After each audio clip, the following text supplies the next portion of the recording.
How is it that religion can be part of the solution to the environmental crisis?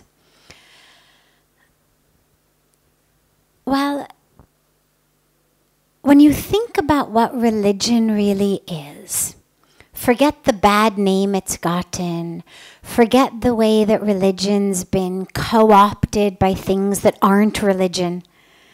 It's been co-opted by power, it's been co-opted by politics, it's been co-opted by economics. But forget that, because that's not actually religion.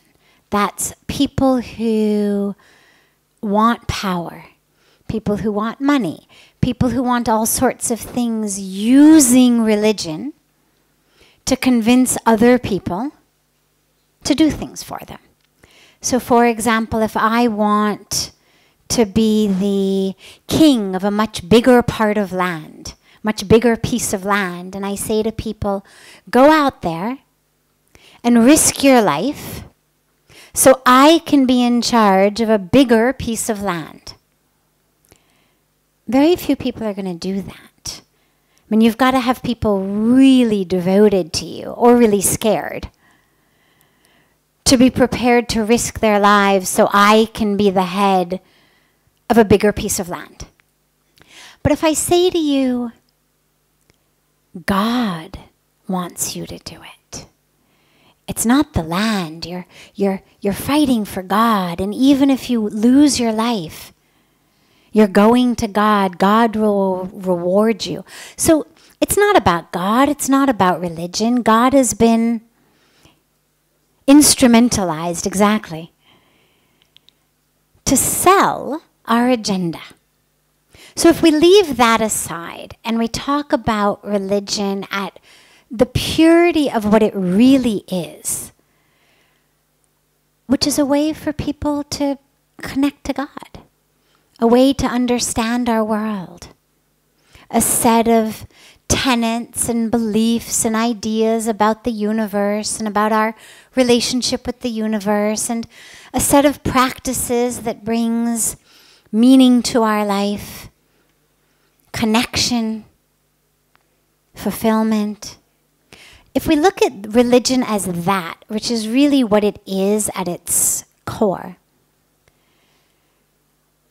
it's the full solution to the environmental crisis. And it's important here to realize that I'm going to interchange religion and spirituality, because they really are, at the pure level, one and the same.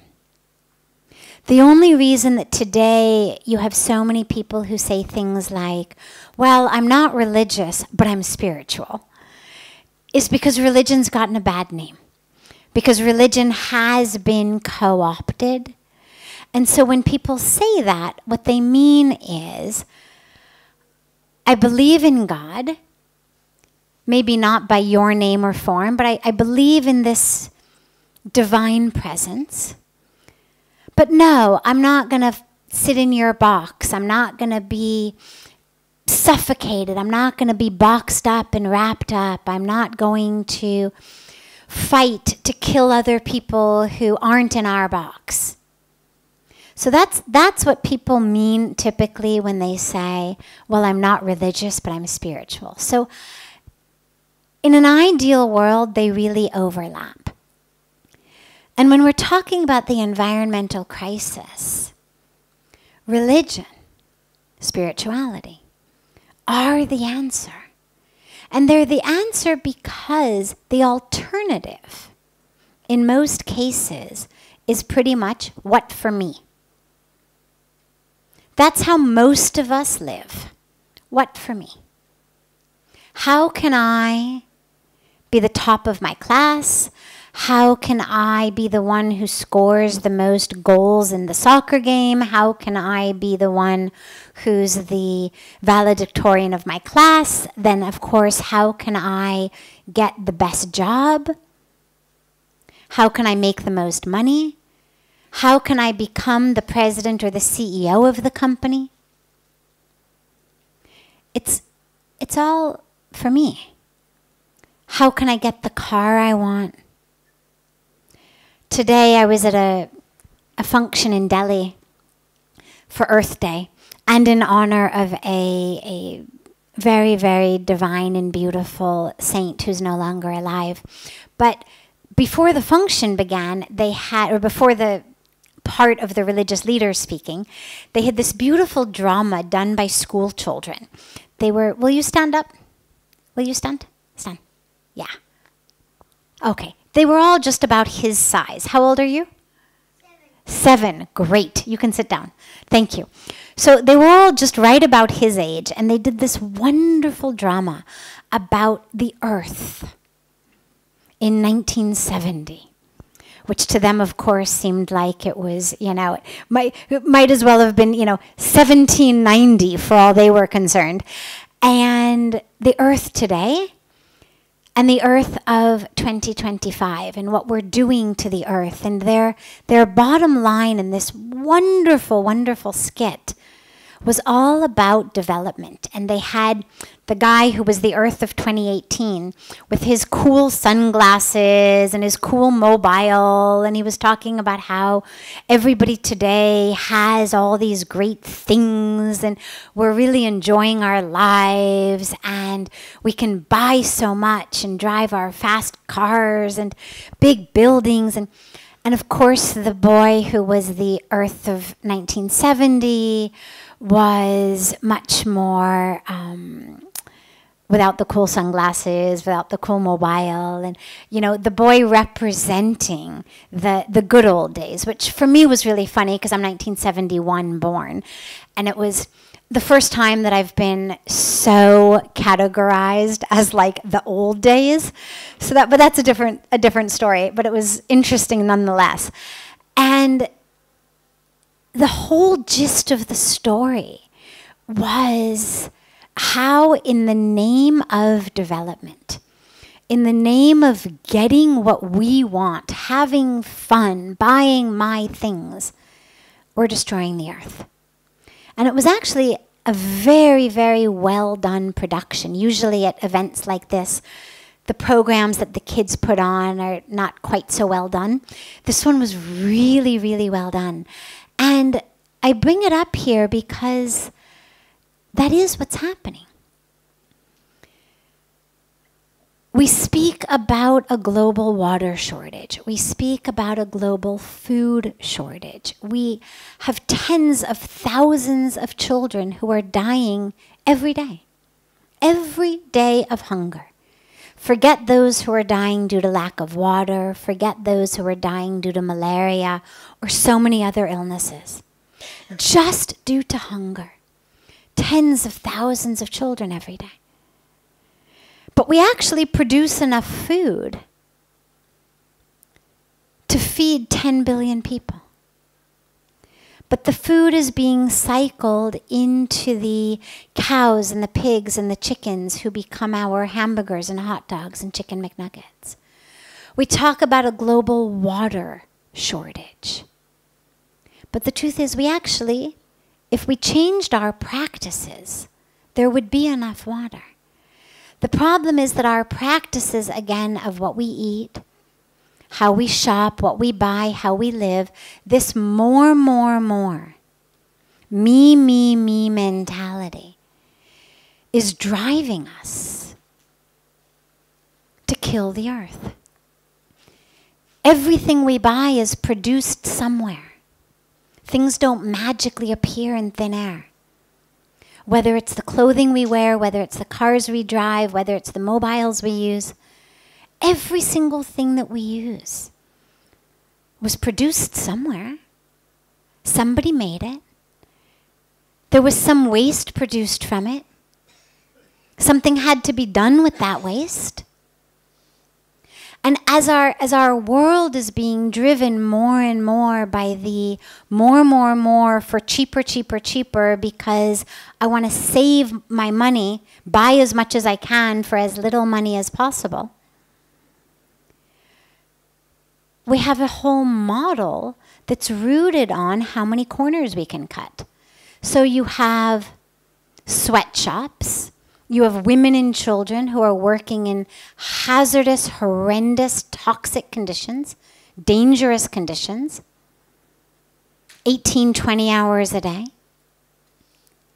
You have crops full of cotton being sprayed with God knows what kind of chemicals that are giving cancer to the cotton pickers and their birth defects to their children, that are sickening the people who drink the water that flows through the river downstream.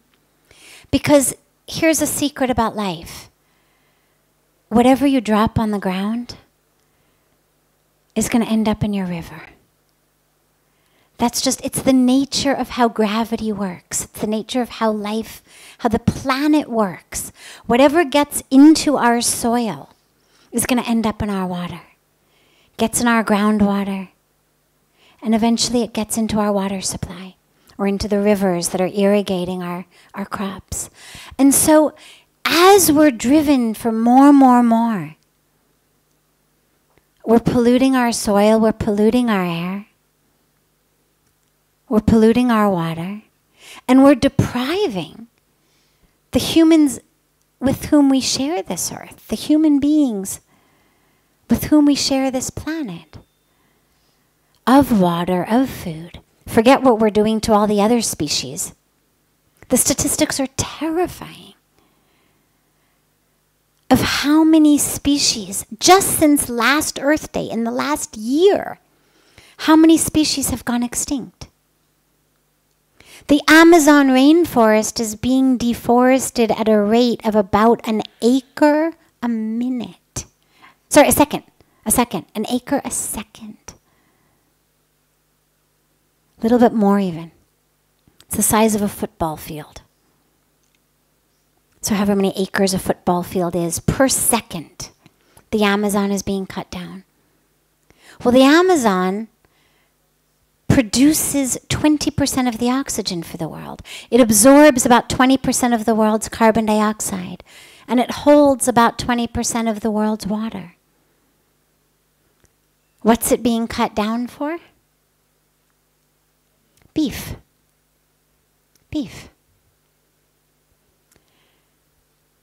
Hamburgers.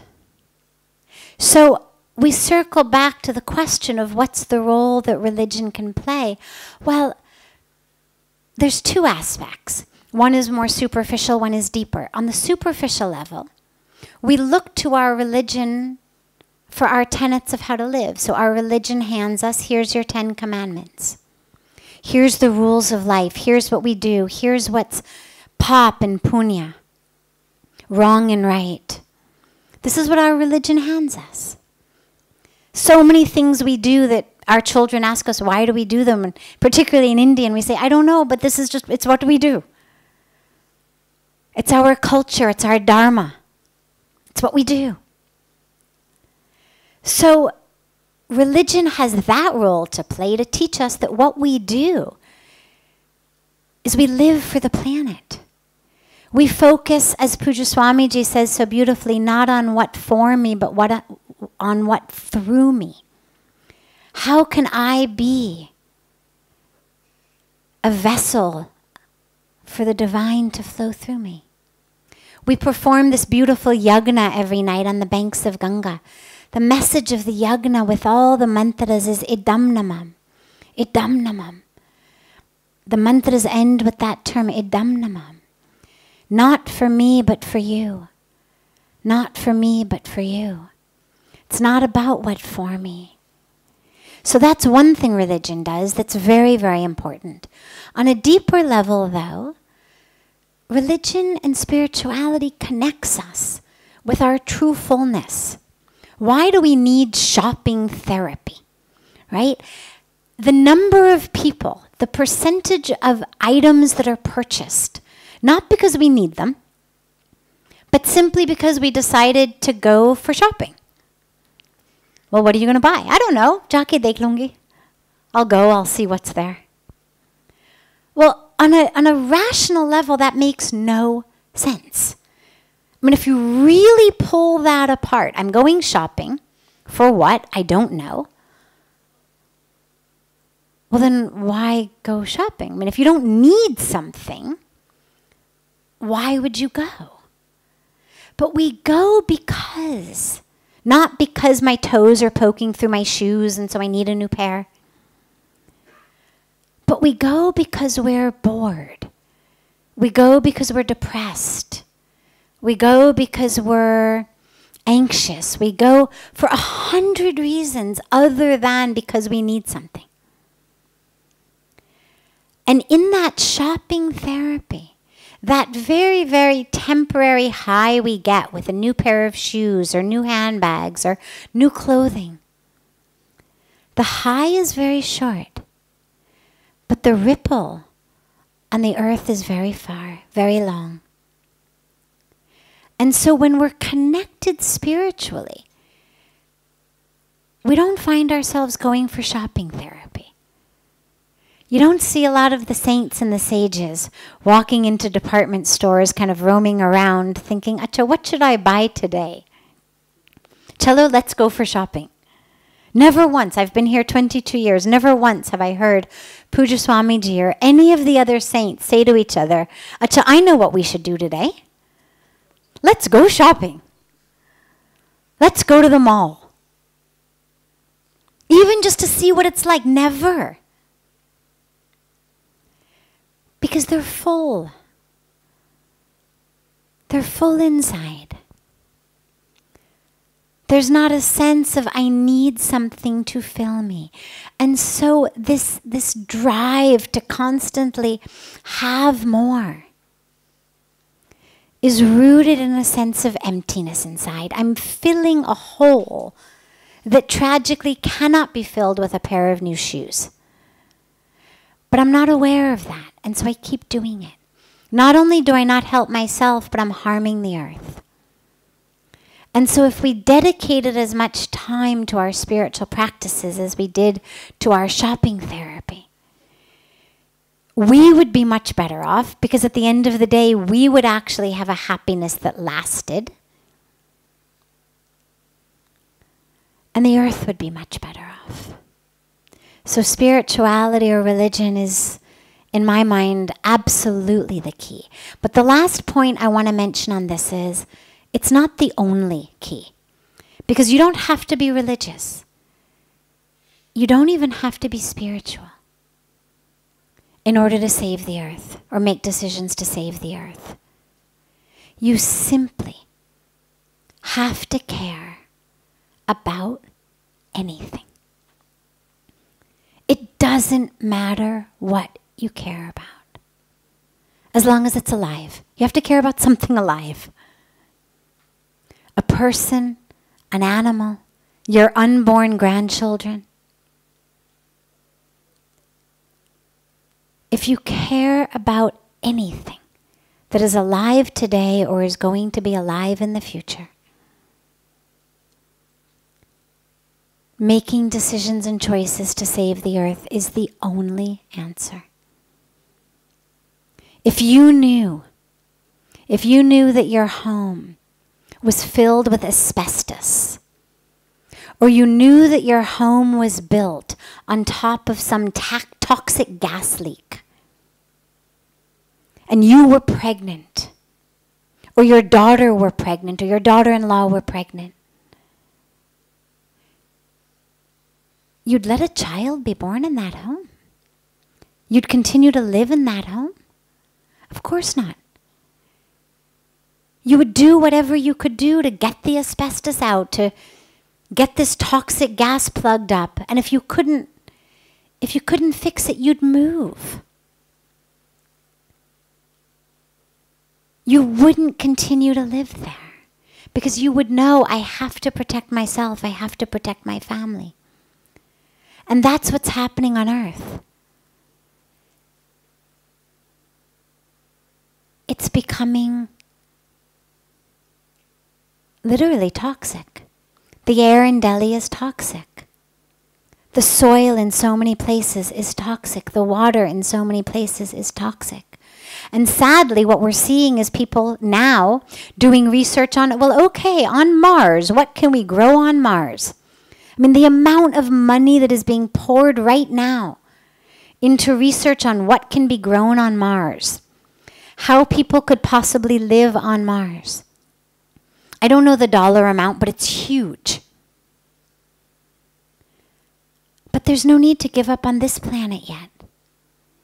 If we took all of that energy that we were spending on figuring out how we can, grow potatoes on Mars, and figured out how to protect our own planet, we'd be able to do it. Abhi bhi bahut bache hue hain.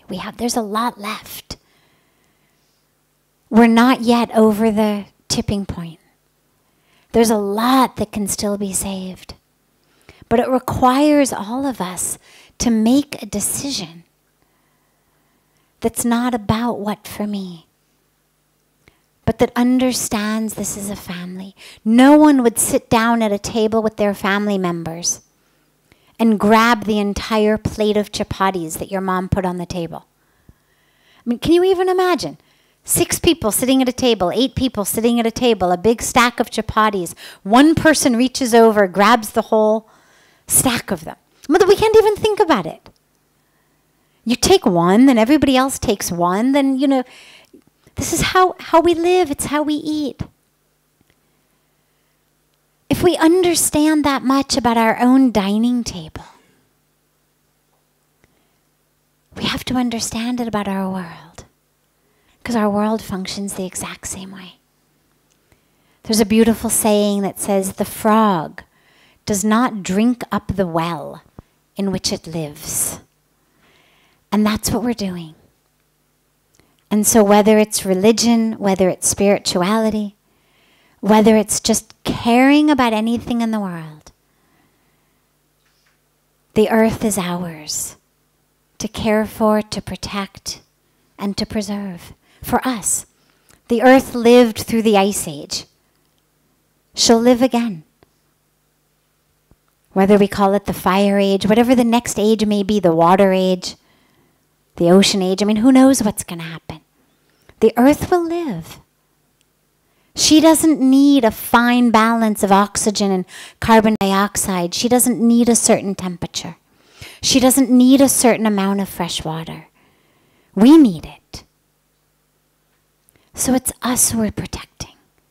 Us we're preserving. And that choice is up to us.